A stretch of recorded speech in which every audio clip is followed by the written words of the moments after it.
Queridos irmãos e irmãs, vamos meditar na liturgia do quinto domingo do tempo comum.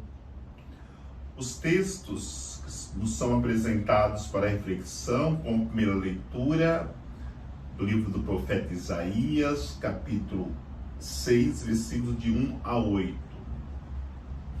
O salmo responsorial é o salmo 137. Como segunda leitura da primeira carta de São Paulo aos Coríntios, capítulo 15, versículos de 1 a 11. O Evangelho é o Evangelho de São Lucas, capítulo 5, versículos de 1 a 11. A liturgia da palavra nos direciona para a reflexão. Primeiro, devemos experimentar a glória de Deus. Dentro da glória de Deus, nós não podemos nos colocarmos como incapazes de vermos a glória de Deus e nos colocarmos a serviço, porque Deus se faz misericordioso para que diante da sua glória nós possamos cumprir a nossa missão. A leitura coloca exatamente isso: Deus na sua glória, com os serafins e os querubins, glorificando ao Deus onipotente. Mas esse Deus que é glorioso faz uma proposta para um pecador, que é o profeta Isaías. A figura do profeta Isaías é a figura de cada um de nós, que, diante da glória de Deus, nós achamos que não somos dignos de trabalharmos para o seu reino. De fato, não somos dignos, mas Deus nos dignifica e nos convida para uma missão, como ele convidou o profeta Isaías. O profeta Isaías coloca abjeção, barreiras para o chamado de Deus, porque diz que ele é um homem pecador, é um homem impuro. É claro que diante da glória de Deus todos nós somos pecadores impuros, mas no entanto a história da salvação revela que é Deus que vai nos capacitar. Por isso, no chamado que Deus faz nas nossas vidas, não é nós que devemos nos avaliarmos se temos condições ou não, mas Deus. Foi assim com Abraão, quando Deus chamou e fez uma promessa para Abraão. Foi assim com Moisés, foi assim com Elias, foi assim com o rei Davi. Quase todos colocaram as suas dificuldades. As nossas dificuldades são, por Deus, facilmente superadas, embora para nós parece impossível superar as nossas dificuldades. Então, no chamado de hoje do profeta Isaías, Deus permite que o anjo toque com uma brasa de fogo no profeta Isaías. Ele é purificado e preparado para a missão. Deus, ele quer tocar em cada um de nós, mesmo com todas as nossas incapacidades. Mas quando Deus nos toca com o seu fogo, nós nos tornaremos profetas, iremos realizar grandes missões, como realizou o profeta Isaías. Basta nós não confiarmos em nossas capacidades, mas na capacidade de Deus de nos tornarmos em condições de anunciarmos o seu reino como seus profetas. A segunda leitura nos chama a outra reflexão.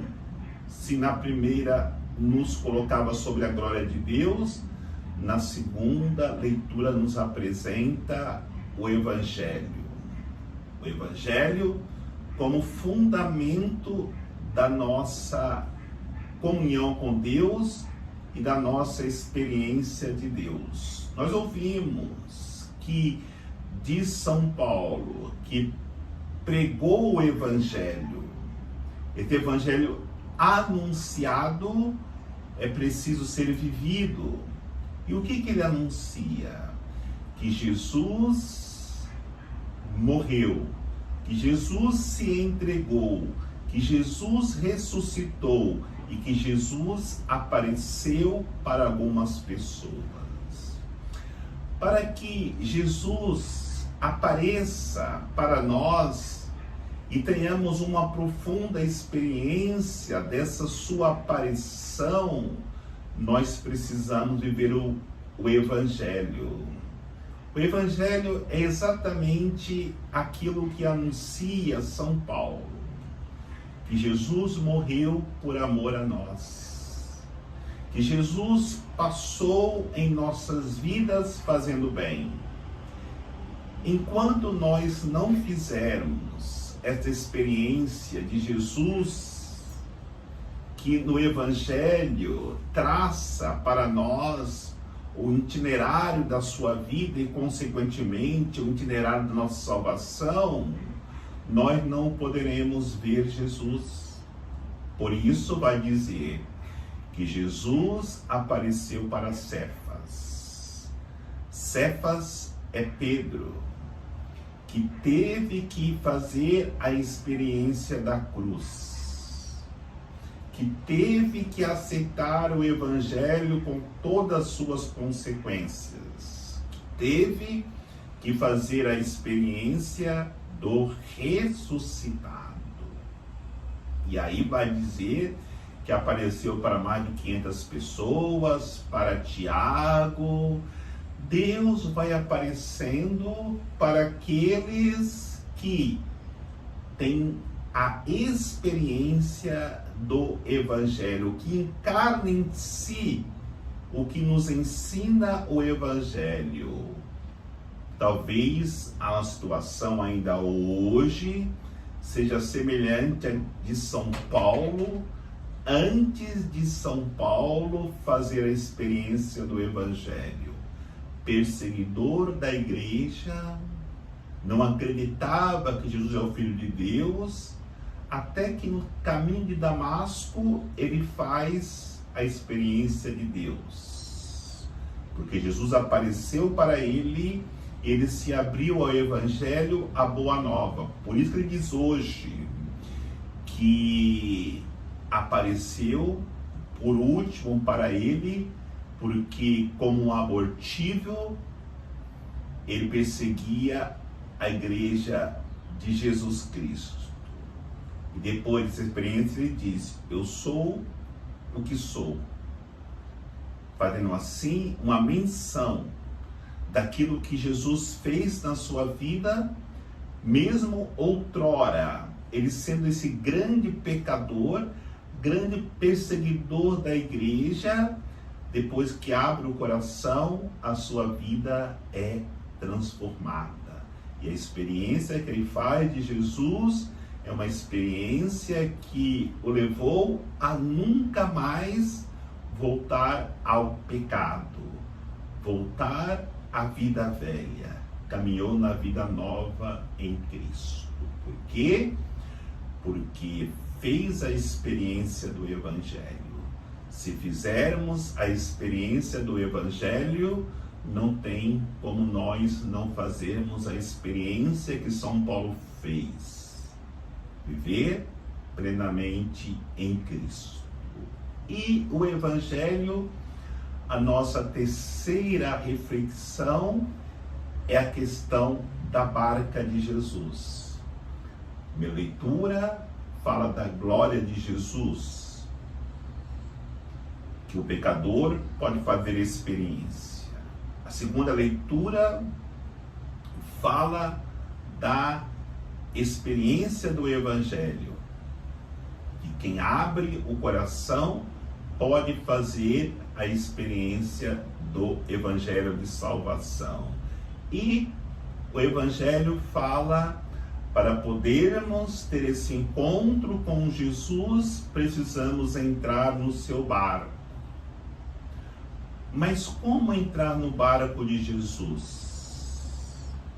Se existem hoje tantos os barcos que nós não sabemos com certeza qual é o barco de Jesus. O barco é a igreja.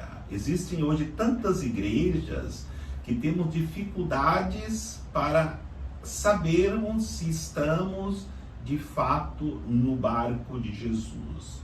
Uma dica muito clara para sabermos se estamos no barco de Jesus ou não é se o barco que nós estamos tem passado por tempestades, por vendavais, por dificuldades, porque qualquer barco que se apresenta como um barco de Cristo e não enfrenta dificuldades, tribulações, situações de perigos, não é o barco de Jesus. Se você está passando, se nós estamos passando por vendavais, por tribulações, por dificuldades, estamos de fato no barco de Jesus. O barco de Jesus é o barco de Pedro, que é a igreja. Jesus entra nesse barco e começa a ensinar o povo.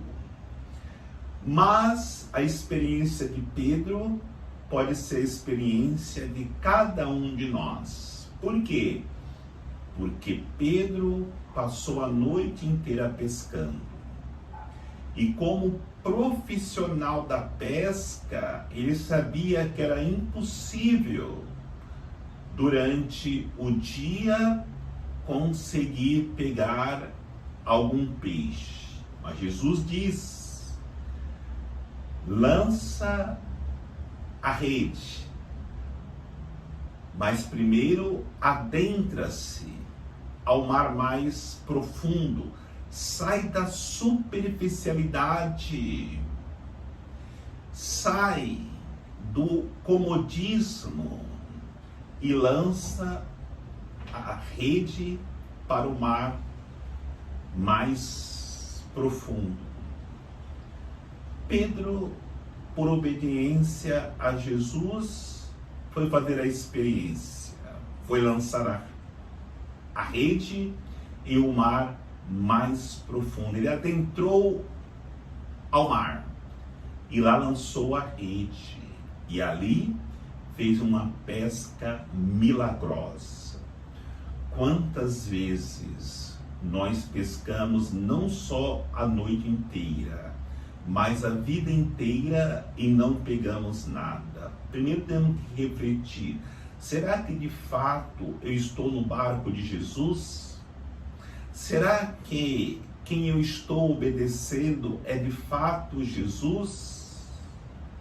No momento, diante das nossas convicções, como Pedro tinha as suas convicções como um grande pescador que era, e deixarmos as nossas convicções e obedecermos a Jesus, o milagre poderá acontecer em nossas vidas. Não só o milagre de uma pesca milagrosa de peixes, mas o milagre aconteceu dentro de Pedro, dentro daqueles pescadores, porque Jesus fez a proposta para eles: vocês experimentaram essa pesca milagrosa.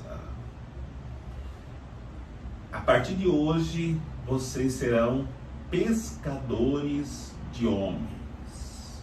E aí está o grande milagre. Eles deixaram tudo e seguiram a Jesus.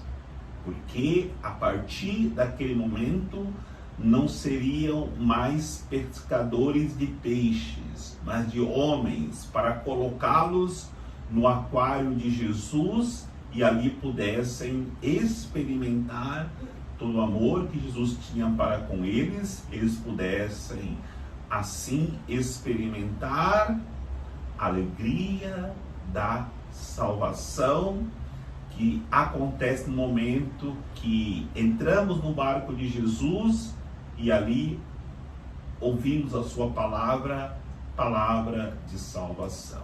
O Senhor nos abençoe, em nome do Pai, do Filho e do Espírito Santo. Amém.